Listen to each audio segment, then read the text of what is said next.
अगर आप देखेंगे सिर्फ जयपुर में 19 सीटें हैं, जिसमें से 10 सीटें पिछली बार आई थी कांग्रेस पार्टी को और 6 पर बीजेपी सिमट गई थी, जो कि एक वक्त पर गढ़ हुआ करता था बीजेपी का। तो आइए सबसे पहले हम आपको लिए चलते हैं राजस्थान में, और राजस्थान में हम आपको दिखाते हैं क्षेत्रवार तरीके से। जब आप देखेंगे तो ये देखिए, ये सबसे पहले हम आपको जयपुर का इलाका दिखाते हैं। ये जो जयपुर का इलाका, जहां से हमारे तमाम सहयोगी आपके साथ जुड़ रहे हैं, जयपुर में देखिए कि किस तरह से बाजी पलटी है। पिछली बार के आंकड़े को आप देखिए, एक तो अन्य का सफाया होता हुआ दिख रहा है, पिछली बार भी थे। 23 पर बीजेपी है, ऊपर है, और यहाँ 20 पर कांग्रेस पार्टी आ रही है। पिछली बार से बाजी पलटी है। सिर्फ जयपुर में अगर आप देखें तो 10 सीटें आ गई थी पिछली बार कांग्रेस पार्टी को, और 6 पर बीजेपी सिमट गई थी। लेकिन इस बार जो बड़ा हिस्सा है पाई का, 44 सीटें जयपुर और आसपास के पूरे इलाके में है, वो जाती हुई दिखाई दे रही है। वहीं पर अगर आप अहिरवाल वाले पूरे क्षेत्र में जाए, बाबा बालकनाथ की खूब चर्चा आपने सुनी होगी। इस बार तिजारा सीट से वो चुनावी मैदान में है, और माना जा रहा था मेवात और ये वाला जो पूरा एरिया है उसमें क्या उनका असर दिखेगा। यहाँ पर बीजेपी 11 सीटों पर आगे है। पहले वो सांसद थे, 39 वर्षीय हैं बाबा बालकनाथ। अपने आप को राजस्थान के योगी के तौर पर वो ब्रांड कर रहे हैं। लोगों के बीच में जाके पहली लाइन ही यही पूछते थे कि क्या भारत पाकिस्तान का मैच देखा था, उधर की लाइनों में कितने लोग खड़े हैं, हमारी लाइनों में कितने खड़े हैं। वोटिंग वाले दिन भी यही पूछ रहे थे। इस पूरे इलाके में भी बीजेपी की जो परफॉर्मेंस है आप देखिए, 11, 6 और अन्य को 5 जाता हुआ दिखाई दे रहा है। अब आपको लिए चलते हैं जैसलमेर बीकानेर के पूरे इलाके में।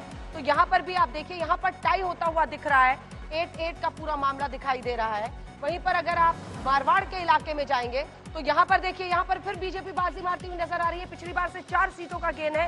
ये अपने आप में बता रहा है कि इस पूरे इलाके में जो तमाम मुद्दे, कन्हैया लाल हत्याकांड को भी बढ़ चढ़कर मुद्दे के तौर पर उड़ाया गया था। मेवाड़ का इलाका देखिए, मेवाड़ में भी भारतीय जनता पार्टी प्रचंड जीत की तरफ बढ़ती हुई दिखाई दे रही है। और मेवाड़ का इलाका ये देखिए, टोंक में अगर आप शांति धारीवाल को पीछे देख रहे हैं तो उसकी एक बड़ी वजह ये भी हो सकती है कि यहाँ पर बीजेपी ने अपनी पूरी जो ताकत थी वो झोंक दी थी, और ये गेंद शायद उनको सत्ता के बहुत करीब ले जाता हुआ मेवाड़ का इलाका दिखा रहा है, क्योंकि 35 सीटों में से 24 पर उनका है। वहीं आप शेखावटी इलाके में यहाँ पर आकर देखें तो ये वो इलाका है जिसमें ट्राइबल एरियाज बहुत हैं, और यहाँ पर कांग्रेस पार्टी 11 सीटों पर, अगर हालांकि बीजेपी 4 सीटों के फायदे के साथ 8 पर पहुंच गई है, और कांग्रेस 4 सीटों के नुकसान के साथ भी।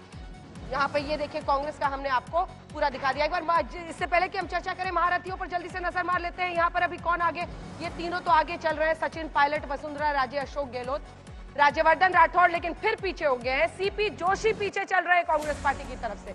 आप कल्पना कीजिए, गौरव वल्लभ फिलहाल आगे चल रहे हैं, हनुमान बेनीवाल आगे चल रहे हैं, गोविंद सिंह डोटासरा कांग्रेस पार्टी के नेता लक्ष्मणगढ़ से जो चुनावी मैदान में, वो भी पीछे चल रहे हैं। अब हम आपको बता देते हैं, जल्दी से लिए चलते हैं हम आपको फिलहाल जो तस्वीर नजर आ रही है, छत्तीसगढ़ में बहुमत के करीब पहुंचती हुई भारतीय जनता पार्टी दिखाई दे रही है।